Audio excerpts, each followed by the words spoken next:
అందరికీ వందనాలు. నేను చెప్పబోయే పాఠం పేరు ఇంతలో కనబడి అంతలో మాయమయ్యే మనిషి మాయ. చలిగర్భంలో నుండి మాయ నుండి బయటకు వచ్చిన మనిషి మాయ గురించి మీకు చెప్పాలనుకుంటున్నాను. మనిషి మాయ ఎలా చేస్తున్నాడంటే, తల్లిదండ్రులు చిన్ననాటి నుండి తమ పిల్లలకు మాయ బుద్ధులు నేర్పిస్తున్నారు. చిన్నపిల్లలు నోటి నుండి అమూల్యమైన దేవుడి మాటలు పలకాల్సింది పోయి అబద్ధపు మాటలు, మాయ మాటలు, మోసపు మాటలు నేర్చుకుంటున్నారు. దీనికి కారణం ఎవరో తెలుసా? కన్న తల్లిదండ్రులు. చిన్ననాడు శాంభవి మాయమాటలు చెబుతూ 2012న యుగంధరం అవుతుందని ఎందరినో మాయ చేసింది. ఈ రోజుల్లో చిన్నవారి పెద్దవారిని మోసం చేస్తున్నారంటే కారణం ఎవరో తెలుసా? కన్న తల్లిదండ్రులు. ప్రతి మనిషి ప్రపంచాన్ని మోసం చేస్తున్నారు, మాయలో బ్రతుకుతున్నారు.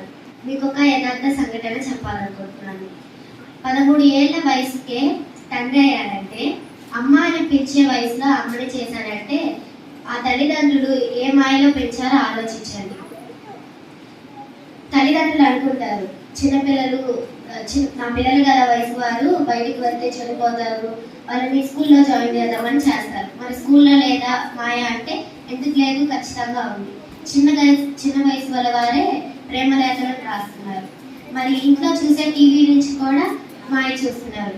ఎలా అంటే టెలివిజన్ స్కూల్ ద్వారా. టెలివిజన్ స్కూల్ అంటే ఏమనుకుంటున్నారు? మా పిల్లలు సినిమాలు చూడరు, బొమ్మలే కార్టూన్సే చూస్తారు అనుకుంటున్నారు. మరి కార్టూన్స్లో లేదా మాయ అంటే కార్టూన్స్లో కూడా ఉంది. చిన్నపిల్లలు చూసే కార్టూన్స్లో కూడా మాయ ఉంది. అంటే తల్లిదండ్రులు మోసం చేస్తున్నారు పిల్లలను పెంచడంలో, టీచర్స్ మోసం చేస్తున్నారు పిల్లలను చదివించడంలో. అలాగే ఎక్కడ నీతి లేదు. ఏమవుతుంది ఈ సమాజం? అంత మాయలోనే పెరుగుతున్నారు పిల్లలందరూ.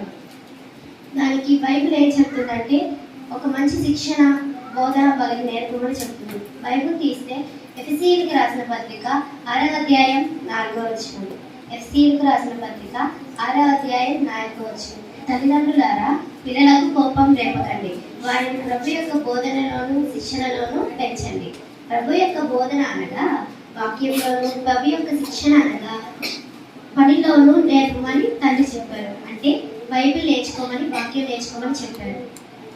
వాళ్ళు నేర్చుకోవడం వలన ఏ మాయలోకి వాళ్ళు చేరరు, ఆ మాయ నేర్చుకోలేరు.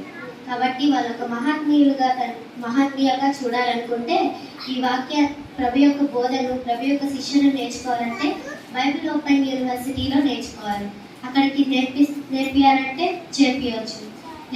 లేకపోతే మాయలో ముంచి వాళ్ళని మాయ చేసే వారిలాగే బ్రతకనివ్వచ్చు. నిర్ణయం తల్లిదండ్రులకే వదిలేస్తూ ఈ మాట ముగిస్తున్నాను.